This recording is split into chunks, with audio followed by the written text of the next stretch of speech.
Voilà, bonjour à tous et bonjour à toutes, ou le contraire, bonjour à tous, à toutes et à tous.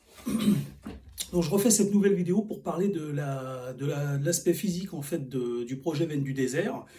J'ai souvent abordé fait des sujets sur l'aspect social en fait parce que voilà, il faut changer tant que l'homme, le genre humain aura décidé de procrastiner, en fait, on n'avancera pas. On remet toujours à demain ce qu'on aurait dû faire il y a 50 ans, et on n'y arrivera pas. Vous voyez, moi je regarde Avant de vous parler de l'aspect physique Veine du désert, il y a des choses qui sont quand même alarmantes. Moi je regarde les infos, et aujourd'hui, les pouvoirs publics de tous les pays ont plié, quoi. Ils ont plié devant les industriels, devant l'économie. Complètement débile. Enfin, excusez-moi, le genre humain dans l'état actuel des choses, on est complètement débile. On a accepté le fait que la Terre, que notre activité va générer jusqu'à 4 degrés de plus. Mais c'est de la folie, quoi. C'est de la folie. Autant, je veux pas véhiculer des idées moribondes, mais c'est pas. C'est fou quand on entend ça. Ils ont carrément capitulé, quoi. Ils ont capitulé. Voilà, je voulais juste refermer. Je ferai une vidéo là-dessus, mais c'est très grave quand même d'entendre ça à la télé. Que finalement, ils ont admis le fait. Enfin, ils ont admis. Ils ont admis, oui, ils ont admis finalement qu'ils baissaient les bras et ils préféraient continuer à développer l'industrie, l'économie pour continuer à s'en foutre plein les fouilles, comme des gros porcs, hein. Ce sont des sales porcs. Ils ont décidé de continuer à saloper la terre, le monde, et de se remplir les fouilles. Et quand le monde sera complètement détruit, on n'aura plus qu'à aller bouffer nos billets de banque. Ce sera peut-être du numérique à ce moment-là, certainement. Donc, qu'est-ce qu'on fera avec tout cet argent une fois qu'on aura complètement détruit le monde, réduit à néant pour le capitaliser sur des comptes en banque, donc des valeurs virtuelles, on fera quoi? Ils sont complètement malades. Les gens qui nous dirigent sont malades. Mais je referai une vidéo là-dessus. L'aspect physique du projet Veine du désert, il est très simple. Comme je l'avais expliqué dans une de mes premières vidéos, c'est simple. Aux abords des zones arides et hyperarides du globe, il faut installer des stations de désalinisation, faire travailler des ingénieurs là-dessus, les faire bûcher pour continuer de les améliorer, trouver même encore d'autres solutions. Il y en a des solutions pour désaliniser l'eau, on en a trouvé.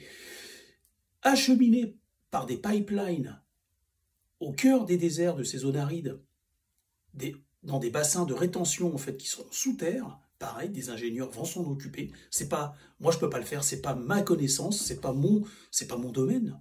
Donc stocker l'eau, il y a des gens qui savent très bien le faire, ça. On sait très bien le faire dans les mégapoles, j'ai vu des reportages là-dessus dans des immenses complexes en béton. Le béton peut être utilisé à bon escient quand il est sous terre et quand c'est pour créer des bassins d'eau. Je vous dis que chaque chose peut être utilisée à bon escient. C'est pas moi qui vous le dis, vous le savez déjà. C'est une question de bon sens. Voilà, si vous mangez une tarte le jour de votre anniversaire ou à Noël ou j'en sais rien, ça va pas vous tuer, c'est même très agréable. Si vous en mangez tous les jours, c'est néfaste. Donc tout est toujours une question de proportion et d'intensité. Et donc le béton n'est pas une mauvaise chose s'il est utilisé à bon escient et de façon modérée. Et donc on stocke. Première phase, on désalinise l'eau. Deuxième phase, on la transporte via des pipelines, on est capable de le faire avec du gaz et du pétrole, donc on peut très bien le faire avec de l'eau. Ensuite, on achemine cette eau dans des réservoirs, et pour pouvoir faire pousser au cœur des déserts, vu que le soleil est très il est très intense à cet endroit, il brûle les nouvelles pousses. Une nouvelle pousse, elle n'aura pas le temps de pousser, qu'elle sera déjà cramée. Eh bien, on recrée des canopées artificielles. Vous savez, ça fait plus de 25 ans que je suis sur le projet Veine du désert, donc j'ai eu le temps de penser, enfin c'est des trucs que j'ai pensé, alors je vous explique, hein. Je veux pas me la raconter, hein, mais c'est la vérité. Les choses dont je vous parle là, ça a été torché en une semaine, hein. Quand j'ai mis mon projet Veine du désert sur papier, tout ça, ça a été fait sur une semaine. Depuis 25 ans, en fait, je ressasse dans ma tête tout ce que j'ai élaboré en une semaine en 95.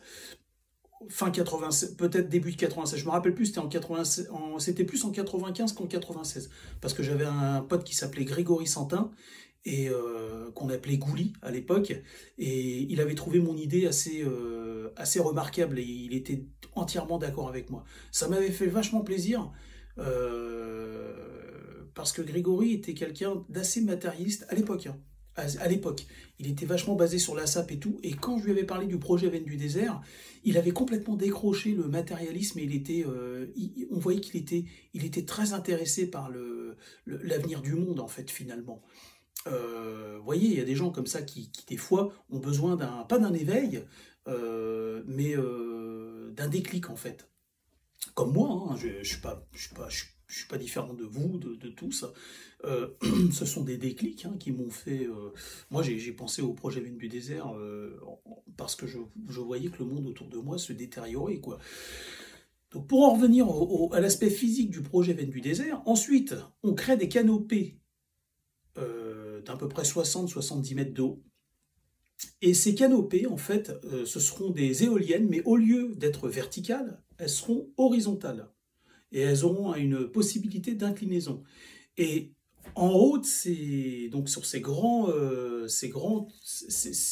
éoliennes qui vont tourner de cette façon, avec le vent, eh bien, il y aura des panneaux solaires qu'on pourra poser par-dessus.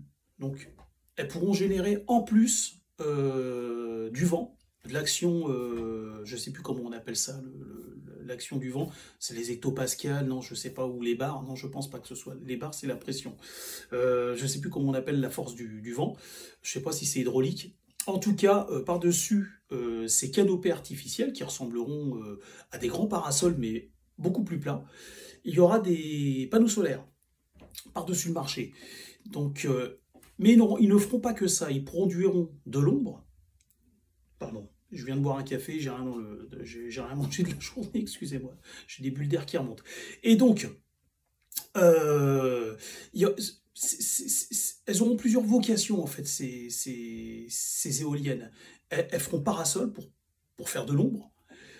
Elles elles produiront de l'énergie en tournant comme des éoliennes verticales, sauf qu'elles seront en forme de champignon horizontale. Et elles auront des panneaux solaires sur leur toit, en fait, sur le sommet. Mais la nuit, en fait, il y aura une pompe aspirante, en fait, le pied de l'éolienne puisera de l'eau, en fait, dans des grands réservoirs. Il y aura de l'eau qui sera acheminée via ces grandes colonnes.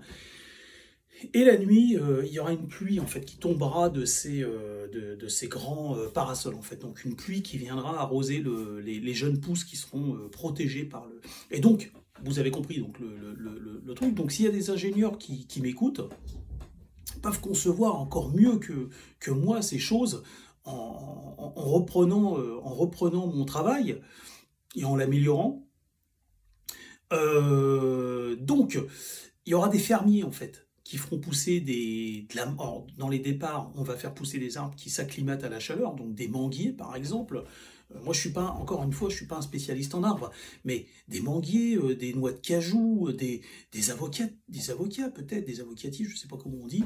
Bon, enfin, tout ce qui pousse dans la chaleur,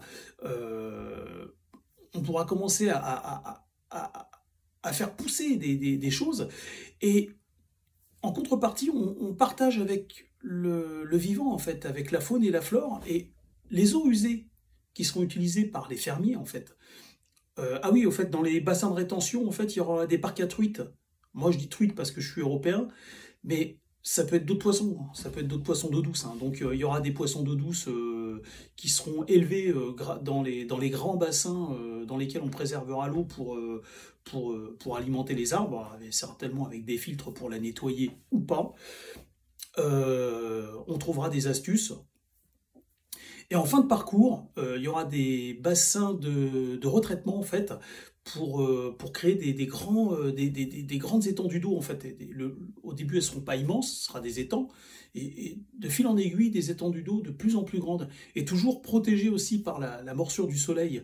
Alors comment? Je ne sais pas, en faisant peut-être des dômes, pour éviter que ça tape trop fort dessus, pour pas que l'eau s'évapore trop vite, et de telle sorte à ce que les animaux puissent venir s'y baigner, boire, et en profiter. Vous voyez ce que je veux dire?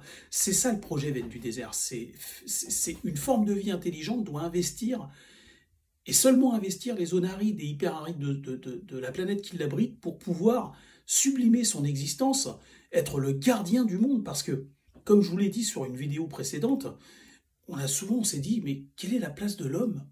Enfin, en tout cas, d'une forme de vie intelligente au sein d'une planète. Pourquoi il y a une forme de vie intelligente au sein d'une planète? Elle a forcément une fonction. Pourquoi elle n'aurait pas une fonction? Vous voyez? Comme le poisson clown et l'anémone. Ils travaillent en partenariat, en symbiose, en communion. Et la place d'une forme de vie intelligente, finalement, c'est peut-être la conciergerie ou le gardien du monde. C'est peut-être ça notre place. Et moi, j'ai même pas envie de dire peut-être, vous savez, j'en ai marre d'être tout le temps modeste. Moi, j'ai envie de dire si, c'est ça notre place. C'est notre place. On est l'homme, le genre humain est sur Terre pour protéger le monde. Il est le gardien de ce monde parce que on a le pouvoir en fait de changer. On est la seule forme de vie sur ce monde à avoir le pouvoir de changer, de reterraformer en fait et de changer le cours des choses dans une zone aride et hyperaride. On peut recréer, redonner vie à ces endroits-là. Il y a des gens qui vont me dire oui, mais il y a déjà de la vie dans les déserts. Oui, mais pas à la même échelle que dans des zones. Enfin, on est d'accord que c'est pas à Sumatra. Vous n'êtes pas dans le bassin amazonien. Vous n'êtes pas non plus. Enfin bon, voilà, quand même, il y a sur Terre, en Australie, dans le désert de Gobi, dans le Sahara et autres, il y a des zones qui sont grignotées par le soleil. Le Sahara, tous les ans, il gagne du terrain. Vous savez que le littoral du Maghreb, il est en voie de disparition. Et donc, en fait, nous, les êtres humains, on a le pouvoir d'arrêter ça. Et qu'est-ce qu'on fait? On fait tout le contraire. On s'installe dans les zones qui n'ont pas besoin de nous et dans lesquelles nous sommes nocifs, toxiques. Et on recrée des zones arides et hyper-arides, je vous l'ai expliqué dans les vidéos précédentes, qui sont encore plus dynamiques et pires que les zones arides qui sont générées par la nature elle-même. Et ça, c'est grave, parce qu'en fait, on fait absolument tout le contraire de ce qu'il faut faire. Donc, le projet Veine du désert, c'est ça, c'est créer des fermes. Et au sein même des déserts, le nucléaire ne sera pas prohibé dans le projet Veine du désert. Il y aura on fera des petites centrales nucléaires, toutes petites, qui serviront pour simplement les hôpitaux. Juste pour les hôpitaux. Et pour le reste, ce sera du solaire, en fait. On fonctionnera avec du solaire. On en est capable. On en est tout à fait capable. Moi, j'ai été en Martinique il y a des années de ça, et j'ai été subjugué par ce que j'ai vu en Martinique. J'ai vu des familles en Martinique qui arrivent à vivre toute la journée, enfin toute la semaine, tout le temps, en fait, avec il y a 6 mètres carrés de panneaux solaires. En fait, ils en avaient 10, mais il y en avait 4 qui fonctionnaient pas, ils n'en avaient pas besoin. Donc, au lieu d'alimenter des batteries pour rien à chaque fois, ils ont compris leur consommation au fur et à mesure, et ils se sont aperçus que le vendeur leur avait vendu un petit peu trop, hein, et que finalement, je ne sais plus combien, 6 mètres carrés de panneaux solaires, ça suffisait amplement. On faisait tourner des machines à laver, on faisait tourner la télé, on faisait tourner plein, comme dans une maison normale en fait. Hein. Donc c'est possible. C'est tout à fait possible de faire vivre une famille avec 6 mètres carrés de panneaux solaires. Et je suis sûr qu'aujourd'hui, moi je vous parle de ça, c'était il y a presque 20 ans. Donc aujourd'hui, on peut faire beaucoup mieux, c'est sûr et certain. Voilà, je referai une vidéo juste après pour parler d'autres choses en rapport avec le projet Veine du désert. Au revoir.